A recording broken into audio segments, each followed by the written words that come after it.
حضرت بلال بن رباح، آپ کے والد کا نام حضرت رباح تھا، حضرت بلال کے والد۔ وہ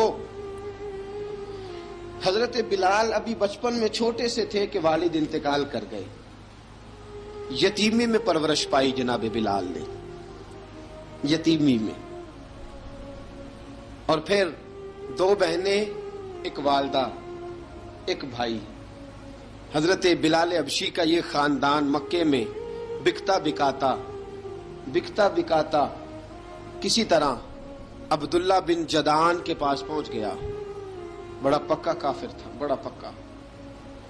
ذرا اسلام کی روشنی چمکی نہ تھوڑی سی، حضرت ابوبکر صدیق رضی اللہ تعالیٰ عنہ اس رستے سے گزرتے تھے، اس رستے میں حضرت بلال کام کاج کیا کرتے تھے، بڑے محنت، بڑے جفا کش، بڑے ہمت والے۔ حضرت صدیق اکبر نے ایک دن روک کے کہا، بلال کب تک تو اتنے خداؤں کو پوجتا رہے گا؟ کب تک تو اتنے خداؤں کو پوجے گا، جگہ جگہ ماتھا ٹیکے گا؟ یہ تجھے کبھی غلامی سے آزاد نہیں کریں گے۔ میں تجھے ایک دروازہ بتلاتا ہوں، اگر تو اس دروازے پہ آئے گا تو وہ تجھے مکے کی گلی سے اٹھا کے کعبے کی چھت پہ کھڑا کر دیں گے۔ گلی ہے میرے پاس، دامن مصطفیٰ سے جو بھی لپٹا وہ یگانہ ہو گیا، جس کے حضور ہو گئے اس کا زمانہ ہو گیا۔ حضرت بلال حبشی رضی اللہ تعالیٰ عنہ کو بات بتلائی، سلیم الفطرت آدمی تھے، سنجیدہ آدمی تھے، اچھا مزاج رکھتے تھے، فہم و فراست رکھتے تھے۔ جناب بلال نے کلمہ پڑھ لیا، کلمہ پڑھ کے نا تو سب لوگوں نے کہا، بہت سارے لوگوں نے اپنا اسلام چھپا کے رکھا ہوا تھا۔ دو واقعات ایسے ہوئے کہ حضرت بلال کا اسلام ظاہر ہو گیا۔ کسی کام سے بت خانے بھیجا عبداللہ ابن جدعان نے، بت خانے گئے تو لگے ہوئے تھے بت، کتار اندر کتار، بتوں کی کتاریں بنی ہوئی تھی۔ حضرت بلال نے مٹی اٹھائی اور بتوں کے منہ پہ مار کے کہنے لگے، جو اپنا چہرہ صاف نہیں کر سکتے وہ کسی کو نفع نقصان کیا پہنچائیں گے۔ جو لوگ دیکھ رہے تھے انہوں نے آ کے عبداللہ ابن جدعان کو بتایا، کہا تیرا غلام ہے اور تو بہت بڑا سردار بنتا ہے، تیری عزت خاک میں مل جائے گی کسی کو پتہ چل گیا کہ عبداللہ کا غلام مسلمان ہو گیا۔ عبداللہ بن جدعان نے راتوں رات امیہ بن خلف سے بات کی اور امیہ سے کہا، یار یہ غلام لے لو، مفتی لے لو۔ بتایا نہیں امیہ کو، بتایا نہیں کہ مسلمان ہو گیا ہے۔ امیہ نے لے لیا۔ امیہ بڑا سخت آدمی تھا، بڑی طبیعت میں سختی پائی جاتی تھی، اللہ اکبر، لیکن یہ محبت اور عشق یہ چھپائے چھپتے نہیں، اور مسلمان اپنے اسلام کا اظہار کیے بغیر رہ سکتا۔ ایک واقعہ اور رونما ہو گیا، حضرت بلال پھر ظاہر ہو گئے۔ ہوا کیا؟ حضرت عمار بن یاسر رضی اللہ تعالیٰ عنہ،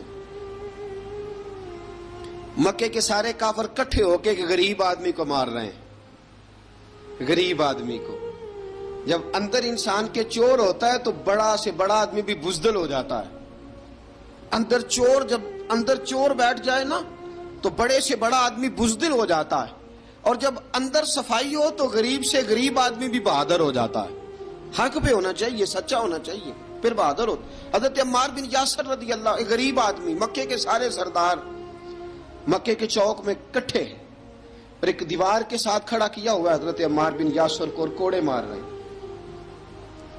زور زور سے کوڑے حضرت عمار بن یاسر رضی اللہ تعالیٰ عنہ کے بدن پہ لگتے ہیں، وجود لہو لہان ہے۔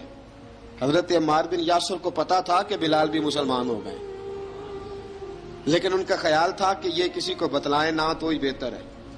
امیہ بن خلف آیا، سخت دھوپ تھی، جب کوڑے مار مار کے تھک گیا نا، ابو جال نے بھی مارا، ابو لہب نے بھی مارا، ابو سفیان نے بھی مارا، ابو البختری نے بھی مارا، اخنس بن شلیک نے بھی مارا۔ امیہ بن خلف کی باری آئی تو تھک گیا نا مار مار کے، اسے پتا تھا کہ بلال بڑا سخت آدمی ہے، جو کام بھی کہو بلال کر دیتا ہے۔ امیہ نے کہا بلال سے، کہا بلال ادھر آ۔ حضرت بلال گئے، کہا یہ کوڑا پکڑ اور اس کو مار۔ جناب بلال نے کوڑے کی طرف دیکھا، پھر حضرت عمار کی طرف دیکھا۔ جناب عمار نہ دیوار سے ذرا آگے ہوئے تھوڑے سے، کانپتی ٹانگوں کے ساتھ تھوڑے آگے ہوئے اور حضرت بلال کے کان میں کہنے لگے یار 2-4 کوڑے مار لے. میرا کیا ہے, مجھے تو مار پاڑی رہی ہے نا, چل تو نہ اب اظہار نہ کر بیٹھنا, 2-4 کوڑے مار لے. حضرت سیدنا بلال حبشی نے نظر اٹھائی. جب پتا ہو نا کہ سامنے آگ ہے اس میں کودنا بڑا مشکل کام ہے. جب پتا ہو نا سامنے دریا ہے اس میں چھلانگ لگانا بڑا مشکل ہے. موت نظر آ رہی ہو تو اس طرف قدم اٹھتے نہیں. حضرت بلال کو پتا تھا یہ سارے کٹھے ہیں اور مجھے بھی ماریں گے. کوڑا دیا ہے اور اسلام اجازت دیتا ہے رخصت کی. آپ کی گن پٹی پہ کسی شخص نے پسٹل رکھ دیا اور اس نے کہا کہو کہ میں کافر ہوں تو اجازت ہے, کہہ دو, جان بچاؤ. اسلام اجازت دیتا ہے. لیکن سیدنا بلال, حضرت بلال رضی اللہ تعالیٰ عنہ, حضرت بلال حبشی رضی اللہ تعالیٰ عنہ نے حضرت عمار بن یاسر نے کہا یار تو 2-4 کوڑے مار لے لیکن اپنا آپ بچا. حضرت بلال کہنے لگے ٹھیک ہے. حضرت بلال کہتے ٹھیک ہے میں 2-4 کوڑے مار لیتا ہوں لیکن اپنا آپ بچا لیتا ہوں. اب جلدی سے امیہ بن خلف چلایا, کہنے لگا تجھے کہا کوڑا مار, پکڑ کوڑا. حضرت بلال نے کوڑا ہاتھ میں لیا, ایک دفعہ امیہ کی طرف دیکھا, پھر ابو جہل کی طرف دیکھا, پھر ابو لہب کی طرف دیکھا, سارے کافروں پہ نظر دوڑائی اور پھر عمار بن یاسر کی طرف دیکھا. کہا عمار تو مار کھا سکتا ہے تو میں نہیں کھا سکتا. عمار تیرے وجود پہ زخم لگ سکتے ہیں تو میرے پہ نہیں لگ سکتے. عمار جس خدا کا تو کلمہ پڑھتا ہے اسی کا میں پڑھتا ہوں, اور جس زلفوں کا تو قیدی ہے میں بھی اسی محمد عربی کی زلفوں کا قیدی ہوں. اب دیکھ ذرا مل کے مار کھانے میں کیا مزہ ہے, ذرا دیکھتے ہیں ذرا کٹھے ہو کے ظلم سہنے میں کیا لطف آتا ہے. حضرت سیدنا بلال حبشی نے زور زور سے کوڑا گھمایا, اعلان بغاوت ہونے لگا ہے. بلال آنے لگے ہیں میدان عمل میں. جناب بلال نے زور زور سے کوڑا گھمایا اور گھما کے دور پھینکا اور امیہ کی طرف دیکھ کے کہنے لگے یہ عمار اکیلا نہیں, اسے تنہا نہ سمجھنا, یہ اکیلا مار نہیں کھائے گا. اشہد ان لا الہ الا اللہ واشہد ان محمدن عبدہ ورسولہ. فرمایا تیاری کر کے نکلو, اب عمار اکیلا مار نہیں کھایا کرے گا, جب عمار مار کھائے گا تو اس کے ساتھ حصہ داری کرنے بلال بھی آیا کرے گا. حضرت بلال میدان عمل میں. اب کافروں پہ سناٹا چھا گیا. بلال تیری جرت, تیری یہ ہمت, تو انکار کرے, تیرا یہ چارہ, تیرے منہ سے یہ لفظ نکلے ان الذین قالوا ربنا اللہ ثم استقاموا تتنزل علیہم الملائکہ الا تخافوا ولا تحزنوا وابشروا بالجنۃ التی کنتم توعدون. رب فرماتا ہے تم کہو میں نے اللہ کو مان لیا, رب کو مان کر پھر ڈٹ جانا. تمہاری دنیا مدد کرے نہ کرے اللہ تمہاری مدد کے لیے فرشتوں کا نزول فرما دے گا. لوگ مدد کرے نہ کرے اللہ کے فرشتے تمہاری مدد کریں گے. جناب سیدنا بلال نے اعلان کر دیا میں نہیں ماروں گا. ادھر آ ستمگر ہنر آزمائیں, تو تیر آزما ہم جگر آزمائیں. فرمایا کر لو تیاری, آ جاؤ. اب وہ سارے نا, کیونکہ سب سے سخت مشہور تھا نا امیہ, اب سارے دیکھنے لگے امیہ کی طرف. امیہ کو اب اسے سمجھ نہیں آ رہی میں کیا کروں. بلال نے تو کبھی نہ کی نہیں, تو جو کہتے تھے کر گزرتا تھا. یہ عجیب معاملہ ہے. کہنے لگا بلال تجھے پتا ہے تو کیا کر رہا ہے, تو نے جذبات میں آ کے اعلان تو کر دیا, تجھے اس کا پتا ہے. جناب بلال حبشی رضی اللہ تعالیٰ عنہ فرمانے لگے مجھے پتا ہے تو مجھے مارے گا, مجھے پتا ہے مجھے سزائیں دے گا, مجھے سارا پتا ہے, لیکن عقل کو تنقید سے فرصت نہیں, عشق پر ایمان کی بنیاد رکھ.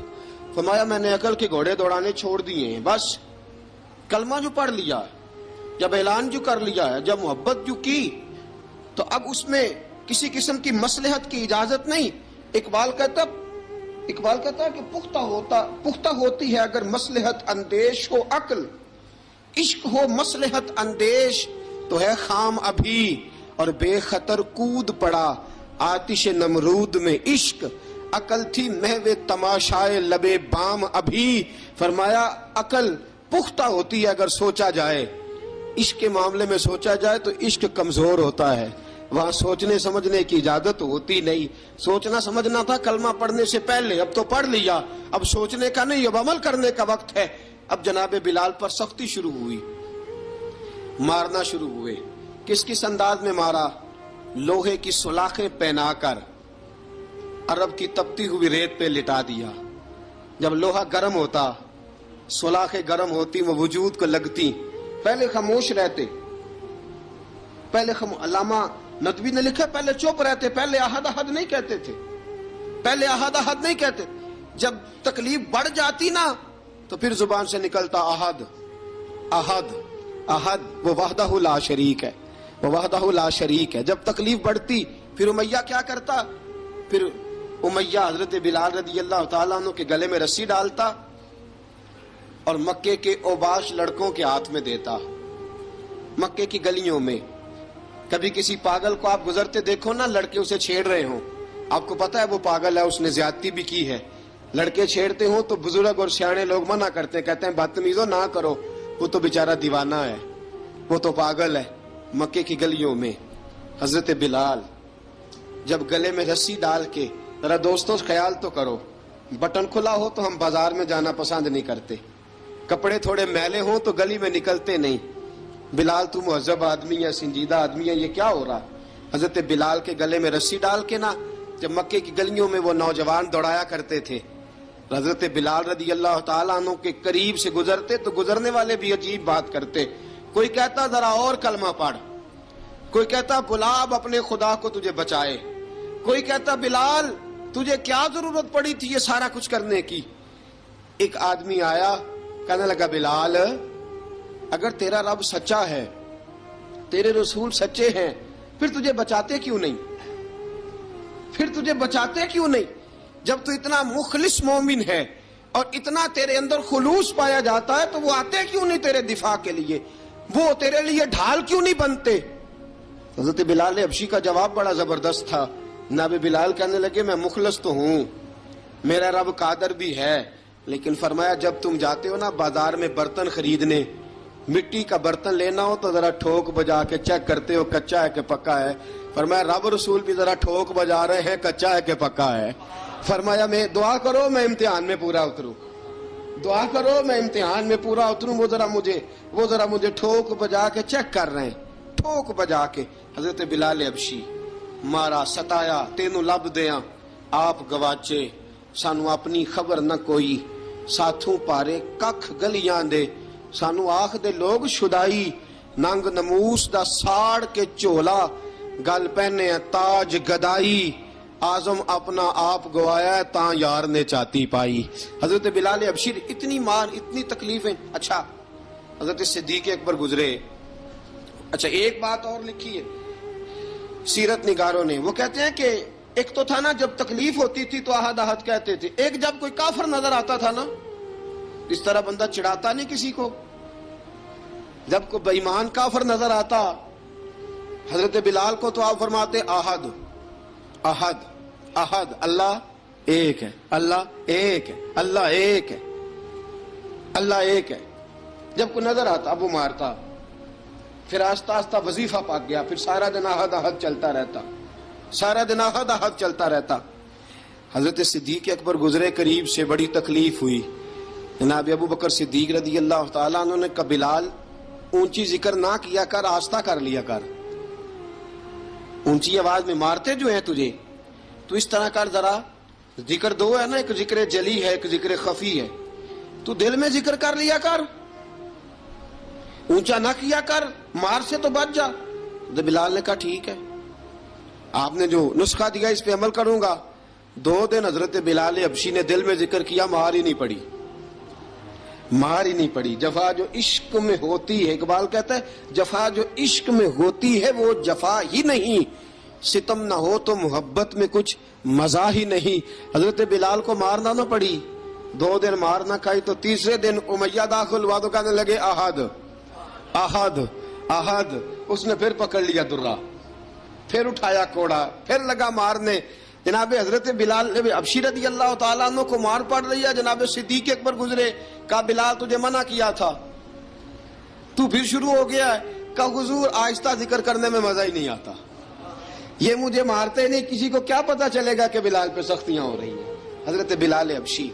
اب سیدنا صدیق اکبر فرماتے ہیں کہ رسول پاک گزرے،